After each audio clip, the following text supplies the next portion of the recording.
hay cho sai cái bẹ đầm bệnh hay đừng bẹ mới cái thơ châu bà mật bẹ bò thơ châu được ôn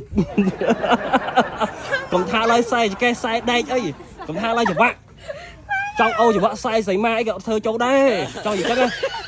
bóng ôn à giấy ăn được kiến đi giấy ăn hay cái giấy ăn nó quên nè miền nơi chẳng suốt đây cái nhà chút hay cái nhà chút phần đằng đấy miền song xa đâu miền nào miền này hay miền bằng quay nó lấy nó này ngạt trắng này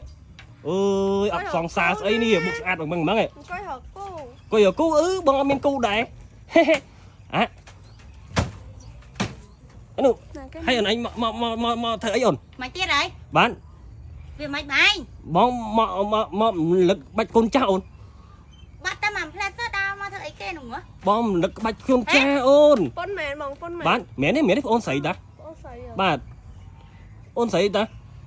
ôn sấy lại trong trang chủ khóc này đúng không ôn sấy món đã chân anh trong ban bay mục xa trong ban bay mục lỗ complete ផើជាមួយនឹង foam លាងមុខ MMO ពីព្រោះអីល្អប្រើខ្លាំងៗតែម្ដងបងប្អូនទាំងគ្នាហើយ foam លាងមុខ MMO ការពារទលីដីការពារផ្សែងប៉ូឡានកុំឲ្យយើងឡើងមុនឡើងស្នាមឡើងជាំឡើងអាចរុយជាពិសេសបងប្អូនទាំងគ្នា foam លាងមុខ MMO គឺថាពពុះច្រើនតែម្ដងពពុះច្រើនហើយសាច់ foam ទន់ស្រាលល្មើយហើយសាច់ foam ក៏អូបតែម្ដងដូចឃើញក្នុងវីដេអូអញ្ចឹងហើយអ្វីដែលសំខាន់ណាពេលយើងលាងមុខជាមួយនឹង foam MMO កាន់តែប្រើកាន់តែស្អាតតែម្ដងកាន់តែប្រើកាន់តែបាត់មុនបាត់ស្នាមបាត់ជាំបាត់អាចរុយតែម្ដងពេលយើងលាងមុខហើយមិនធ្វើឲ្យមុខយើងស្ងួតទេគឺមានសំណើមជារៀងរហូតជាមួយនឹង foam លាងមុខ MMO ពេលដែលខ្ញុំលាងមុខហើយក៏ខ្ញុំអត់ភ្លេចដែរជាមួយនឹងសម្លេងជូតមុខ MMO របស់ Jessie ហើយសម្លេងជូតមុខ MMO របស់ Jessie ពេលយើងជូតលើផ្ទៃមុខធ្វើបាត់មុនបាត់ស្នាមបាត់ជាំបាត់អាចរុយការពារកុំឲ្យរោលើផ្ទៃមុខហើយអ្វីដែលសំខាន់ណាបងប្អូនទាំងគ្នាសម្លេងជូតមុខ MMO របស់ Jessie កាន់តែប្រើកាន់តែស្អាតតែម្ដងបងប្អូនទាំងគ្នាហើយបើបងប្អូនមិនជឿខ្ញុំណាបងប្អូនអាចសាកបានគឺថាសម្លេងជូតមុខ MMO របស់ Jessie ដែលជួយលើផ្ទៃមុខរបស់យើងបានតែម្ដងហើយបន្ទាប់មកក៏ខ្ញុំអត់ភ្លេចដែរជាមួយនឹង UV sunscreen MMO ពីព្រោះអីជួយការពារកម្ដៅថ្ងៃរហូតដល់50មុខ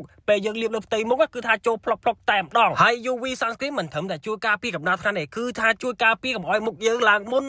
ឡើងជាំឡើងអាចរយលើផ្ទៃមុខពេលយើងលាបលើផ្ទៃមុខមិនធ្វើឲ្យមុខយើងបតេបតាទេគឺលាបទៅចូលផ្លុកតែម្ដងដូចឃើញក្នុងវីដេអូចឹងបងប្អូនទាំងគ្នាចង់បានស្បែកមុខស្អាតចង់បានស្បែកមុខសរលោបាត់មុនបាត់ស្នាមបាត់ជាំបាត់អាចរយកុំភ្លេចប្រើជាមួយនឹងឈុតមុខ MMO របស់ Jessie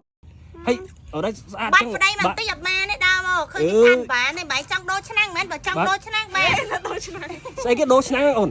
ខ្ញុំមិនបាច់ធ្វើនេះខ្ញុំខឹងហើយព្រោះអីក៏មកចង់រំលឹកអូយអូនឯងកុំស្ដាប់មនុស្សព្រៃនៅគៀននេះស្ដាប់តែបងបានថាបាទអូនច្រៃថតទេឲ្យមើលស្អាតមែនបាទអត់ទេអូនច្រៃថតមិនចង់ចុយយ៉ាសង្ស័យថ្ងៃនេះដេកក្រៅផ្ទះខាងនេះមិនមែនធ្វើដេកក្រៅផ្ទះទេអើយដេកក្រៅផ្ទះខាងនេះសង្ស័យក្រៅផ្ទះឲ្យអត់មកទឹកជាប់អត់ដឹងនិយាយថាម៉េចទេបងឯងប្រយ័ត្នអត់មកទឹកទេបងឯងញ៉ាំមនុស្សតែខូចអញ្ចឹងណាក៏ទៅមនុស្សស្រីហ្នឹងវាស្អាតទាំងអស់ហ្មងតោះតែបន្តិចណោះហើយចុះស្អីចកពាក់ដើម្បីស្អីហ្នឹងពាក់មកគេធ្វើចូលប៉ះមិត្តភក្តិបងធ្វើចូលទាំងអស់អូនកុំថាឡើយខ្សែខ្សែដែកអីកុំថាឡើយច្បាក់ចង់អូច្បាក់ខ្សែស្រីម៉ាអីក៏ធ្វើចូលដែរចង់និយាយចឹង